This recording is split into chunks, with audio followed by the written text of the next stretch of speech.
शक्तिशाली डायन भी अपने वरदान के जाल में फंस गई थी। डायन का शरीर जलकर भस्म होने लगा और नैना का शरीर धीरे धीरे नीले तालाब में समाने लगा। पता नहीं मैं कहाँ आकर फंस गई हूँ। ये जंगल तो बहुत बड़ा है, मुझे इससे बाहर निकलने का रास्ता ही नहीं मिल रहा है। नैना रास्ता भटककर एक बहुत घने और अनजान जंगल में आ फंसी थी। थकान के मारे उसके कदम बुरी तरह लड़खड़ा रही थी। तभी उसकी नजर एक बड़े और साफ नीले पानी के तालाब पर पड़ी। हे भगवान, तेरा लाख लाख शुक्र है। मुझे लगा था कि आज मेरी प्यास से जान निकल जाएगी। ये पानी तो बिल्कुल साफ और ठंडा लग रहा है। अगर ये पानी पीने लायक ना हुआ तो मैं क्या करूँगी? पर मेरे पास और कोई चारा भी नहीं है। मुझे अपनी जान बचाने के लिए ये पानी पीना ही होगा। नैना दौड़कर तालाब के पास गई और अंजुली भरकर पानी पीने लगी। पानी पीते ही उसके शरीर में एक नई जान आ गई। उसने राहत की सांस ली और अपने मुंह पर पानी के छींटे मारी। आज अगर ये तालाब नहीं मिलता तो तेरा बचना नामुमकिन था। पानी कितना मीठा है इसका। थोड़ा मुंह हाथ धो लेती हूँ तो थकान कम हो जाएगी। घर पर सब मेरे लिए परेशान हो रहे होंगे। मुझे जल्दी से थोड़ा आराम करके यहाँ से निकलने का रास्ता खोजना चाहिए। सूरज ढलने से पहले मुझे गांव पहुँचना है। नैना ने पानी अपने पैर पर डाला। अचानक पानी के बीचों बीच एक तेज भंवरा उठा। पानी पूरी ताकत से गोल घूमने लगा। नैना ये देखकर बुरी तरह घबरा गई और पीछे हट गई। ये क्या हो रहा है? पानी अचानक ऐसे गोल क्यों घूमने लगा? मुझे यहाँ से दूर हटना चाहिए। इस जंगल में जरूर कुछ गड़बड़ है। मुझे बिना आराम किए यहाँ से भाग जाना चाहिए। कहीं ये कोई जंगली जानवर तो नहीं है? भंवर के बीच से अचानक एक बेहद खूबसूरत जलपरी बाहर निकली। उसकी त्वचा चमक रही थी और उसके बाल पानी पर तैर रहे थे। नैना उसे देख डर के मारे कांपने लगी। डरो मत लड़की, मैं तुम्हें कोई नुकसान नहीं पहुंचाऊंगी। तुम इस भयानक जंगल में अकेली क्या कर रही हो? आप कौन है और आप पानी के अंदर से कैसे निकली? मुझे छोड़ दीजिए। मैंने आपके तालाब का बस थोड़ा सा ही पानी लिया है। मैंने कहा ना, मैं तुम्हारी दुश्मन नहीं हूँ। ये जंगल इंसानों के लिए सुरक्षित नहीं है, लेकिन तुम बहुत भाग्यशाली हो जो यहाँ तक सुरक्षित पहुँच गई। मैं रास्ता भटक गई हूँ। मैं पास के गांव में रहती हूँ और लकड़ियाँ चुनते हुए बहुत दूर आ गई। मुझे कुछ समझ नहीं आ रहा कि घर कैसे जाऊँ। तुम घबराओ मत, मैं तुम्हें घर का रास्ता बता सकती हूँ। क्या तुम मेरी एक छोटी सी मदद करोगी? मैं एक मामूली सी लड़की आपकी क्या मदद कर सकती हूँ? मेरे पास तो खुद खाने को कुछ नहीं है और मुझे इन जादुई चीजों से बहुत डर लगता है। मुझे तुमसे कोई कीमती चीज नहीं चाहिए। तुम उस किनारे पर वो चमकता हुआ सफेद फूल देख रही हो? बस उसे तोड़कर इस पानी में डाल दो। उस फूल को पानी में डालने से क्या होगा? मैं किसी मुसीबत में नहीं पड़ना चाहती। मैं बस घर जाना चाहती हूँ वापस। ये तालाब कई सालों से अशुद्ध है। इस फूल के पानी में जाते ही ये तालाब पूरी तरह पवित्र हो जाएगा। मैं इसके बदले तुम्हें एक बहुत बड़ी चीज दूंगी। अगर इतनी सी बात है तो मैं कर देती हूँ, पर मुझे आपसे कुछ नहीं चाहिए। बस आप मुझे मेरे माता पिता के पास पहुँचा दीजिए। नैना ने डरती डरती कदम बढ़ाए और किनारे पर लगा वह चमकता हुआ फूल तोड़ लिया। फूल बहुत ठंडा था। उसमें से अजीब सी नीली रोशनी निकल रही थी। उसने वह फूल तालाब के पानी में फेंक दिया। तुमने आज मुझ पर बहुत बड़ा उपकार किया है नैना। मैं तुम्हारी आभारी हूँ। इसके बदले मैं तुम्हें एक ऐसा वरदान देती हूँ जो किसी इंसान के पास नहीं है। मुझे कोई वरदान नहीं चाहिए। आप बस मुझे मेरे घर का रास्ता बता दीजिए। मेरे माता पिता मेरे लिए बहुत परेशान हो रहे होंगे। मेरा वरदान खाली नहीं जा सकता। आज के बाद तुम किसी से भी कुछ भी मांगोगी तो वह तुम्हें कभी मना नहीं करेंगे। तुम्हारी हर बात एक पत्थर की लकीर बन पाएगी। ये क्या कह रही हैं आप? ऐसा कैसे हो सकता है कि कोई मेरी बात टाल ही नहीं सकता? मैं इस वरदान का क्या करूँगी? ये तुम्हें आगे जाकर समझ आएगा। ये वरदान तुम्हारी हर मुश्किल आसान कर देगा। बस इतना याद रखना कि ये वरदान बहुत ताकतवर है। अपने शब्दों का इस्तेमाल हमेशा सोच समझकर करना। जलपरी की आंखों में अचानक आंसू आ गई। वे पानी में थोड़ा और ऊपर आई। नैना उसे रोता हुआ देखकर हैरान रह गई। आप रो क्यों रही हैं? क्या मैंने कोई गलती कर दी? अगर मुझसे कोई भूल हुई है मुझे माफ कर दीजिए। तुम्हारी कोई गलती नहीं है नैना। मुझे अपने पुराने दिन याद आ गई। सैकड़ों साल पहले मैं भी तुम्हारी तरह एक साधारण इंसान हुआ करती थी। इंसान? तो फिर आप इस जंगल के तालाब में जलपरी कैसे बन गई? आपके साथ ऐसा क्या हुआ था जो आपको ये रूप मिला? एक खूंखार जादूगर ने मुझे श्राप देकर जलपरी बना दिया। उसने मुझे इस तालाब में कैद कर दिया और कहा कि अब मैं कभी बाहर नहीं जा सकती। ये तो बहुत बुरा हुआ आपके साथ। कोई इतना निर्दयी कैसे हो सकता है? तो क्या आप कभी इस तालाब से बाहर नहीं आ पाएंगी? उस जादूगर ने कहा था कि जब कोई मासूम इंसान ये चमत्कारी फूल इस पानी में डालेगा तो मेरी आधी सजा कम हो जाएगी। तुम्हें अनजाने में ही सही मुझे इस श्राप से थोड़ी आजादी दिला दी है। मुझे खुशी है कि मेरे हाथों आपका कुछ भला हुआ। मैं प्रार्थना करूंगी कि आपको पूरी आजादी मिल जाए। अब आप मुझे घर जाने का रास्ता बता दीजिए। शाम होने वाली है और मुझे बहुत डर लग रहा है। जलपरी ने अपने हाथ से जंगल की एक दिशा की ओर इशारा किया। वहां अचानक पेड़ों के बीच से एक पगडंडी उभर आई और उसके सामने आ गई। नैना ने जलपरी को हाथ जोड़कर धन्यवाद कहा। मैं आपकी मदद के लिए कभी नहीं भूलूंगी आपको। आपका बहुत बहुत धन्यवाद। मैं अब चलती हूँ। नैना उस पगडंडी पर तेजी से दौड़ने लगी।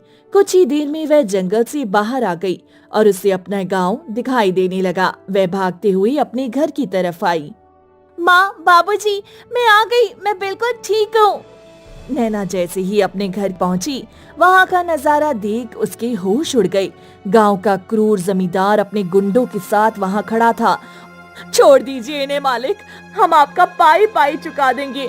हम पर थोड़ा रहम खाइए। मेरे पति को मत मारिए। रहम कैसा?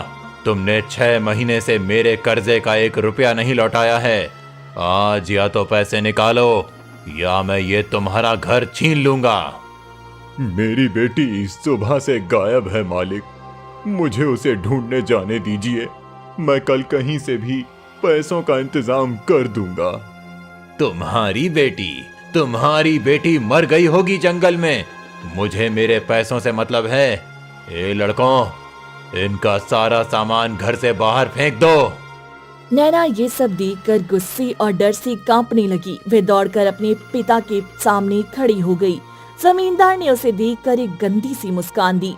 मेरे बाबूजी को छोड़ दो और हिम्मत मत करना हमारे घर के सामान को हाथ लगाने की। तुम बहुत बुरे इंसान हो। अरे वाह वाह वाह, तू तो जंगल से जिंदा वापस आ गई। अच्छा, अब तू ही इस घर के बदले मेरे घर में काम करेगी। चल मेरे साथ। मालिक, मेरी बच्ची को छोड़ दो मालिक। मैं तुम्हारे हाथ जोड़ता हूँ। तुम मेरी जान ले लो, पर नैना को हाथ मत लगाना। बाबूजी, आप हाथ मत जोड़िए। मैं कहीं नहीं जाऊंगी। मैं तुमसे कह रही हूँ कि कृपा करके हमारे सारे कर्ज माफ कर दो और आज के बाद कभी हमारे घर की तरफ आंख उठाकर मत देखना। नैना के मुंह से ये बात निकलते ही जमींदार के चेहरे के भाव एकदम बदल गई। उसकी आंखें पूरी तरह से खाली और अजीब सी हो गई। ठीक है, तुम्हारे सारे कर्जे आज से माफ हुए। मैं अब कभी तुम्हारे घर की तरफ नहीं आऊंगा। चलो लड़कों, वापस चलो। जमींदार बिना कुछ कहे चुपचाप पलट गया और अपने गुंडों के साथ चला गया। नैना और उसके माता पिता हैरान रह गई। उस जलपरी का दिया हुआ वरदान सच हो रहा है। मुझे सच में विश्वास नहीं हो रहा। कुछ हफ्ते बीत गई थी। नैना ने अपने वरदान का इस्तेमाल करके अपने परिवार की सारी मुश्किलें दूर कर दी। उसने गांव के साहूकारों से कहकर बहुत सारा पैसा मांग लिया और अब वे एक पक्के मकान में रहती थी। बेटी, तूने तो हमारे दिन ही फेर दिए। मुझे तो अब यकीन भी नहीं होता कि लोग तेरी बात इतनी आसानी से कैसे मान लेते हैं। तू जो मांगती है वो लाकर दे देते हैं। सब भगवान की कृपा है बाबूजी। बस आप लोग अब खुश रहिए। मैंने जिंदगी भर आप लोगों को बहुत तकलीफों में देखा है। लेकिन नैना, मुझे एक बात समझ नहीं आती। जो लोग हमारी तरफ देखते तक नहीं थे वो अब बिल्कुल पत्थर जैसे कैसे हो गए? क्यों हो गए हैं? उनके चेहरे पर ना खुशी दिखती है ना दुख। आप बेकार में चिंता कर रही हैं माँ। हमें अपने हालात सुधरने से मतलब होना चाहिए। लोग क्या कह रहे हैं इसमें हमें क्या। नहीं नैना, मुझे बहुत घबराहट होती है। कल जब तूने साहूकार से अनाज मांगा था तो उसकी आंखें बिल्कुल मुर्दे जैसी लग रही थी। ये सब सही नहीं लग रहा मुझे। आप खुद ही सोचिए माँ, अगर हम गरीब रहते तो क्या वो लोग हमारी मदद करते। मैंने बस अपना हक मांगा है, आप इन बातों को भूल जाइए। उसी रात नैना का छोटा भाई रोहन अचानक बहुत तेज बुखार से तड़पने लगा। उसका शरीर आग की तरह जल रहा था।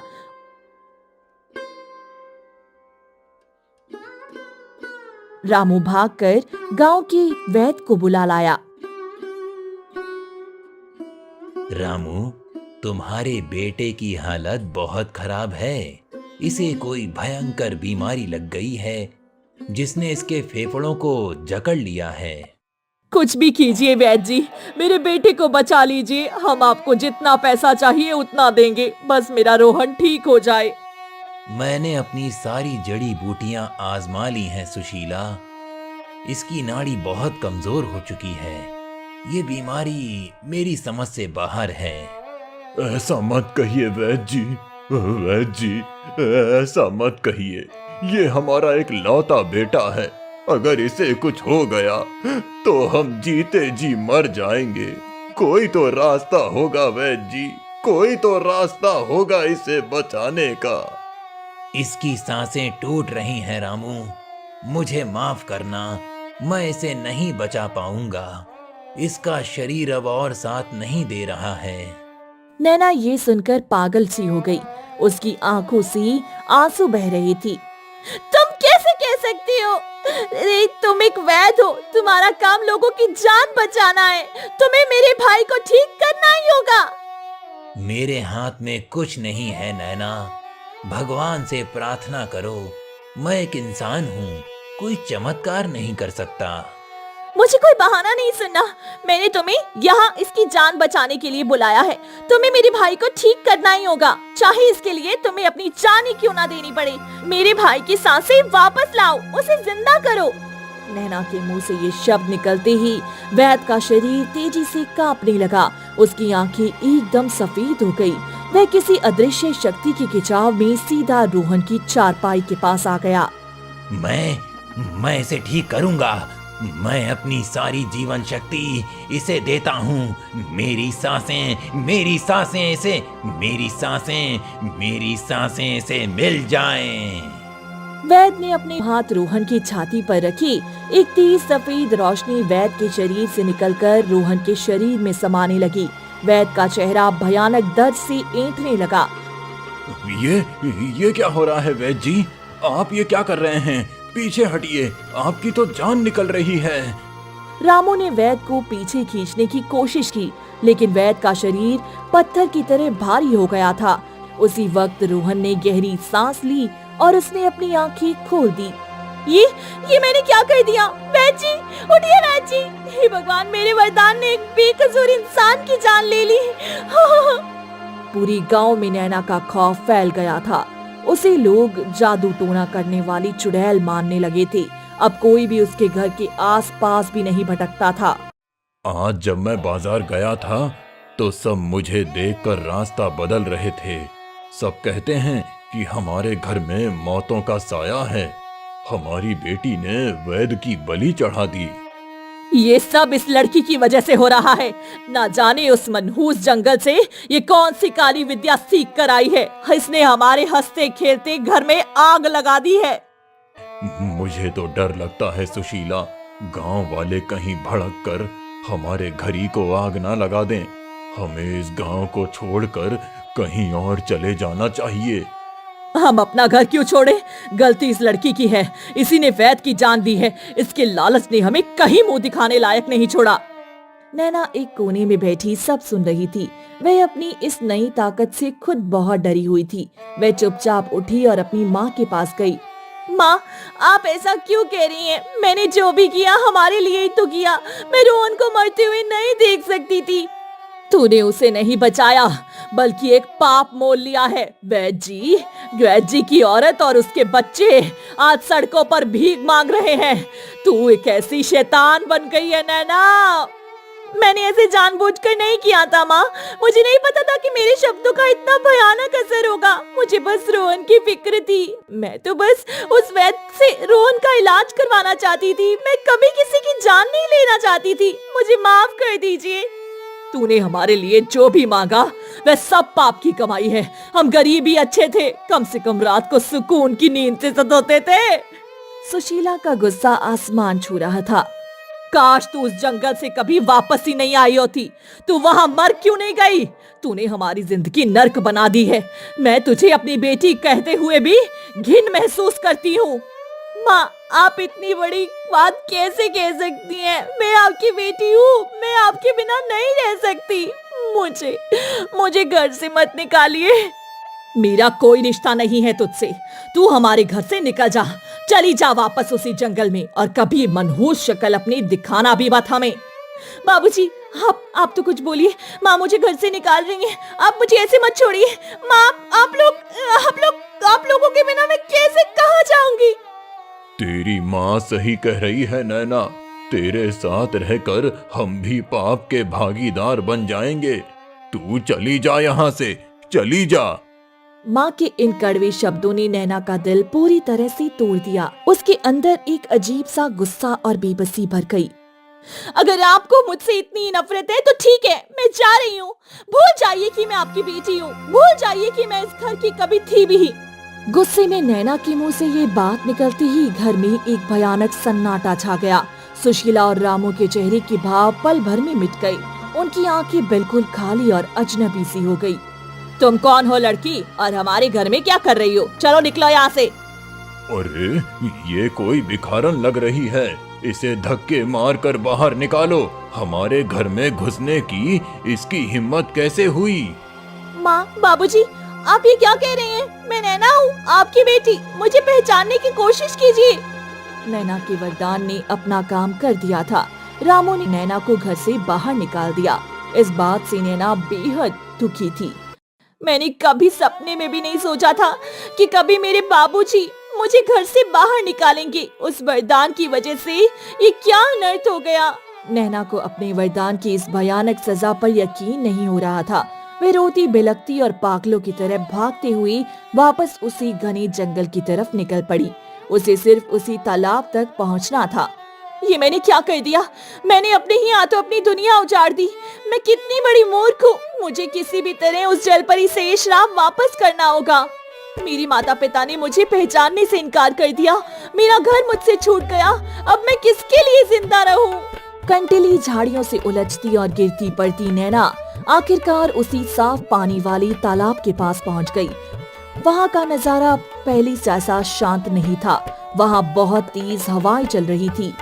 बाहर आओ जलपरी, मुझे तुम्हारी मदद चाहिए। मुझे तुम्हारा ये वरदान नहीं चाहिए। इसने मेरी पूरी दुनिया तबाह कर दी है। तुमने कहा था ना कि ये वरदान मेरी मुश्किलें आसान कर देगा, पर इसने तो मेरी जिंदगी ही छीन ली है। इसे वापस ले लो। पानी में अचानक एक बहुत भयंकर भवंडर उठा। पानी के अंदर से एक बहुत ही खौफनाक और भयानक हंसी गूंजने लगी। तुम ऐसे क्यों हंस रही हो? बाहर आओ और अपना वरदान वापस लो। मेरे माता पिता मुझे भूल गए हैं। मुझे मेरी जिंदगी वापस चाहिए। पानी के भंवर से जो बाहर निकला वह कोई खूबसूरत जलपरी नहीं थी। वह एक बहुत ही डरावनी और सड़ी हुई चमड़ी वाली जल पिशाचनी थी। उसके दांत नुकीले थे और आंखें खून की तरह लाल थी। मूर्ख लड़की, तू सच में बहुत बड़ी बेवकूफ है। तूने सोचा कि मैं तेरी मदद करना चाहती थी। मैंने तुझे वरदान नहीं बल्कि एक श्राप दिया था। तुम कौन हो? वो जलपरी कहाँ गई?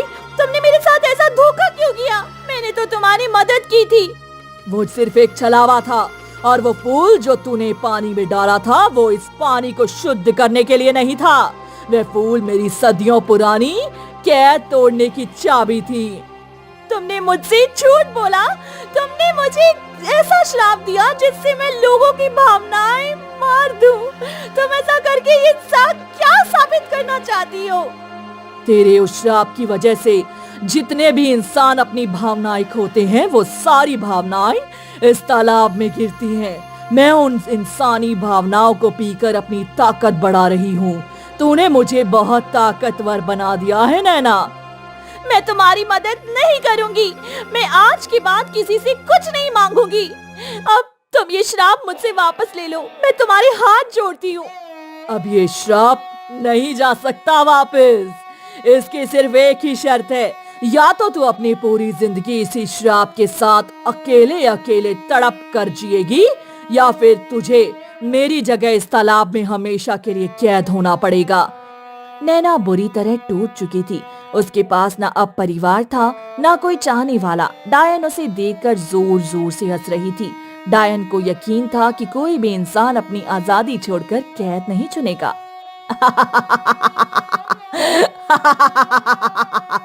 मैं अकेले इस दुनिया में जीकर क्या करूंगी, जहाँ मेरे अपने ही मुझे नहीं पहचानते। मेरी जिंदगी में अब कोई उम्मीद नहीं बची है। तो लौट जा उसी दुनिया में और रो रो कर अपनी जिंदगी काट। मुझे तो वैसे भी तेरी भावनाओं से कोई मतलब नहीं है। रुको, मेरे पास अब भी मेरा वरदान बाकी है। मैं तुमसे मांगती हूँ कि तुम मेरे गांव के लोगों और मेरे माता पिता की यादें और भावनाएं वापस लौटा दो। तू ये क्या बकवास कर रही है? तू मुझसे कुछ नहीं मांग सकती। मेरी शक्तियों के सामने तेरी कोई औकात नहीं है। मेरा वरदान है कि कोई भी मेरी बात टाल नहीं सकता, तुम भी नहीं। लोगों की भावनाएं वापस लौटाओ और इसके बदले में खुशी खुशी तुम्हारी जगह इस तालाब की कैद स्वीकार करती हूँ। नैना के ऐसा कहते ही डायन का शरीर भयानक दर्द से चीखने लगा। वह शक्तिशाली डायन भी अपने वरदान के जाल में फंस गई थी। डायन का शरीर जलकर भस्म होने लगा और नैना का शरीर धीरे धीरे नीले तालाब में समाने लगा। ये क्या हो रहा है मुझे? ऐसा नहीं हो सकता। मेरा ही वरदान मेरे खिलाफ नहीं जा सकता। नैना के उस बलिदान के बाद माता पिता को अपनी नैना याद आ गई थी और वैद भी जिंदा होकर अपने घर लौट गया था। लेकिन किसी को भी ये याद नहीं था कि नैना अचानक कहाँ और कैसे गायब हो गई। आज फिर से मेरी बच्ची के बिना ये त्योहार आ गया। ना जाने मेरी नैना किस हाल में होगी। क्या वो कभी लौट कर नहीं आएगी? चुप हो जा सुशीला। शायद भगवान को यही मंजूर था। हमने उसे हर जगह ढूंढ लिया, लेकिन उसका कोई पता नहीं चला। हमें उसे भूल जाना चाहिए। एक माँ का दिल कैसे भूल सकता है रामू? मुझे अंदर से महसूस होता है कि उसने हमारे लिए कुछ बहुत बड़ा किया है। वो जहाँ भी होगी बस सलामत रहे। समय बहुत तेजी से बीतता गया।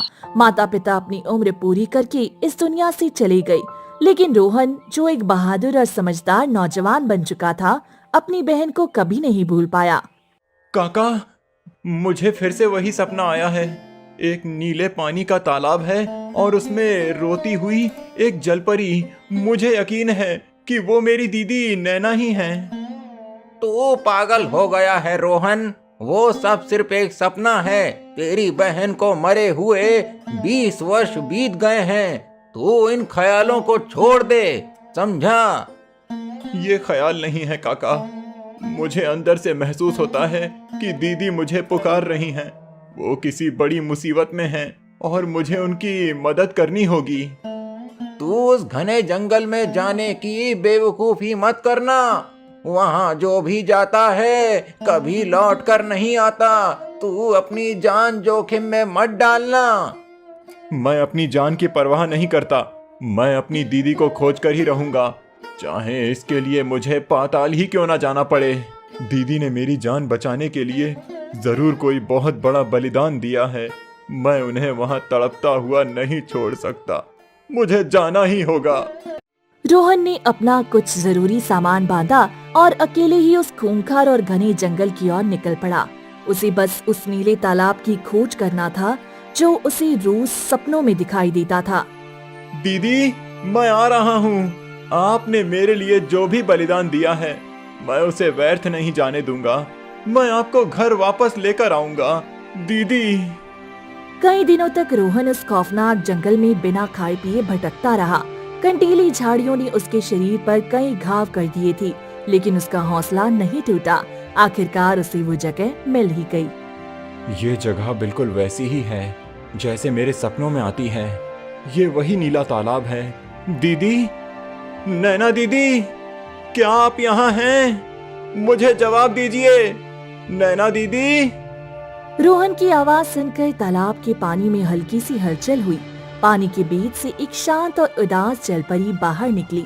उसकी आंखें बिल्कुल नैना जैसी थी। दीदी, ये आप हैं? आपकी ये कैसी हालत हो गई है? आप इंसान से ये जलपरी कैसे बन गई? रोहन, तू यहाँ कैसे आ गया? तुझे यहाँ नहीं आना चाहिए था। तूने बहुत बड़ी गलती कर दी है मेरे भाई। तुरंत यहाँ से भाग जा। मैं आपको यहाँ इस हालत में छोड़कर नहीं जाऊंगा। मैं इतने सालों से आपको ढूंढ रहा था। मैं आपको अपने साथ घर ले जाने आया हूँ। मैं अब कभी वापस नहीं आ सकती रोहन। मैं इस तालाब की कैद में हूँ। मैंने अपने ही वरदान के बदले ये सजा चुनी थी ताकि तुम सबको बचा सकूं। मेरे इस बलिदान को बेकार मत कर रोहन। अगर उस शैतान को पता चल गया कि तू यहाँ है तो वो तुझे भी नहीं छोड़ेगी। तू वापस लौट जा। रोहन कुछ और बोल पाता उससे पहले ही कहानी में एक भयानक मोड़ आ गया। तालाब का साफ पानी अचानक उबलने लगा। ये पानी काला क्यों हो रहा है दीदी? और ये इतनी भयानक बदबू कहाँ से आ रही है? यहाँ कुछ तो बहुत गलत होने वाला है।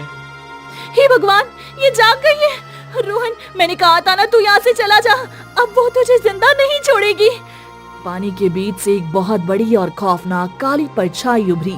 पूरे जंगल में उसी जल पिशाचनी की कान फोड़ देने वाली हंसी गूंजने लगी जिसे नैना ने भस्म कर दिया था। मूर्ख लड़की, तूने सोचा था कि तू अपनी चालाकी से मुझे हमेशा के लिए खत्म कर देगी?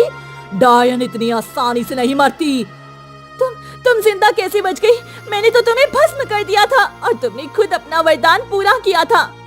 तूने मुझे भस्म जरूर कर दिया था, लेकिन मेरी आत्मा का एक छोटा सा हिस्सा उस चमकते हुए फूल में छिप गया था जो तूने पहले दिन इस पानी में डाला था। मैं उस फूल के अंदर जिंदा थी। ये खौफनाक चीज कौन है दीदी? और ये फूल के बारे में क्या बकवास कर रही है? मैं इसे अभी खत्म कर दूंगा। तू मुझे खत्म करेगा? ए छोटे इंसान, तेरी बहन का बलिदान बेकार गया। वो मुझे आजाद नहीं कर पाई और अब वो खुद धीरे धीरे अंदर से अगली जल पिशाचनी में बदल रही है। नहीं, ऐसा नहीं हो सकता। मैंने सिर्फ इस तालाब की कैद मांगी थी। मैं कोई डायन नहीं बनना चाहती। इस श्रापित तालाब को हमेशा एक रक्षक की जरूरत होती है नैना। जब मेरी ताकत पूरी तरह वापस आ जाएगी तो तू पूरी तरह से एक डायन बन जाएगी। लेकिन मेरे पास एक और रास्ता है। कैसा रास्ता? तुम जो चाहोगी मैं वो करूंगा। बस मेरी दीदी को इस नरक से आजाद कर दो। उन्हें उनकी इंसानी जिंदगी वापस दे दो। तेरी बहन ने इंसानों की भावनाएं छीनने का वरदान लिया था। मेरी प्यास अभी बुझी नहीं है। अगर तू अपनी मर्जी से अपनी सारी भावनाएं, अपनी आत्मा और अपनी यादें मुझे सौंप दे। डायन की खौफनाक शर्त सुनकर रोहन के कदम वहीं रुक गई। नैना बुरी तरह रोने लगी और उसके हाथ जोड़कर रोहन को कसम देना शुरू कर दिया। नहीं रोहन, तू ऐसा हरगिज़ नहीं करेगा। तुझे मेरी कसम है। मैंने अपनी जान देकर तुझे बचाया था। तू अपनी जिंदगी इस डायन के लिए बर्बाद मत कर। तू तुरंत यहाँ से भाग जा। मैं आपको उस नरक में तड़पने के लिए कैसे छोड़ दूं दीदी? आप मेरे लिए तिल तिल कर डायन बन रही हैं। मैं आपके बिना वापस नहीं जाऊंगा। मैं इसकी शर्त मानने को तैयार हूँ। तू पागल हो गया है रोहन। ये डायन हमें सिर्फ धोखा दे रही है। ये मेरी आजादी के बदले तेरी रूह चूस लेगी। मत कर ऐसा मेरे भाई, मत कर। मुझे मेरी सजा भुगतने दे। आपने मेरे लिए जो किया है उसके सामने मेरी जान की कोई कीमत नहीं है। मैं आपको हमेशा के लिए यहाँ अकेला नहीं छोड़ सकता दीदी, नहीं छोड़ सकता। रोहन ने अपनी बहन की तरफ एक गहरी नजर से देखा। उसने अपनी आंखें बंद की और डायन की शर्त कबूल करते हुए पानी की तरफ आगे बढ़ने लगा। डायन की काली परछाई खुश होकर रोहन की आत्मा खींचने के लिए आगे बढ़ी। बहुत अच्छे, आओ मेरे पास। अपनी सारी भावनाएं मुझे दे दो। मैं तुम्हें सारी तकलीफों से आजाद कर दूंगी। बस एक बार मेरे पानी को छू लो। रोहन को डायन की बात समझ में आ गई थी कि सारी काली शक्तियों का असली स्रोत वह चमकता हुआ फूल है जो तालाब की तलहटी में छुपा है। मुझे उस फूल तक पहुंचना ही होगा, चाहे मेरी जान ही क्यों न चली जाए। दीदी को आजाद करने का यही एक रास्ता है। नैना अपने भाई को मरते हुए नहीं देख सकती थी। उसने हार नहीं मानी। मैं तुझे कुछ नहीं होने दूंगी रोहन, हिम्मत मत हारना, उस फूल को जड़ से उखाड़ दे मेरे भाई। उसने पूरी ताकत लगाकर तालाब की तलहटी में जमे हुए उस जादुई सफेद फूल को जड़ से उखाड़ लिया और उसे अपने हाथों से 2 टुकड़ों में तोड़ दिया। नहीं, तूने ये क्या कर दिया? मेरी शक्तियाँ, मेरी आत्मा जल रही है, मैं तुझे जिंदा नहीं छोड़ूंगी। फूल टूटते ही एक कान फाड़ देने वाली चीख गूंजी। पानी के ऊपर मंडरा रही डायन की विशाल काली परछाई पल भर में राख बनकर हवा में उड़ गई। जादुई तालाब का काला पानी एकदम साफ और मीठा हो गया। नैना का जल परी का रूप टूट गया और वह वापस एक साधारण इंसान में बदल गई। सालों बाद भाई बहन का इस तरह मिलन हुआ था। रोहन, तू ठीक तो है? तूने कर दिखाया मेरे भाई, तूने उस डायन को हमेशा के लिए खत्म कर दिया। मैंने कहा था ना दीदी, मैं आपको खोज कर ही रहूंगा। अब हमें कोई नहीं रोक सकता। डायन का श्राप हमेशा के लिए खत्म हो गया है, हमेशा के लिए। तू सच में बहुत बड़ा हो गया है रोहन, तूने मेरी और इस पूरी जंगल की जान बचाई है। चल अब घर चलते हैं, मुझे अपनी गांव की बहुत याद आ रही है। नैना अब पूरी तरह से आजाद थी। उस घने जंगल से डायन का खौफ हमेशा के लिए खत्म हो चुका था। दोनों भाई बहन जंगल से बाहर निकल आए, एक नई और सच्ची जिंदगी की शुरुआत करने के लिए।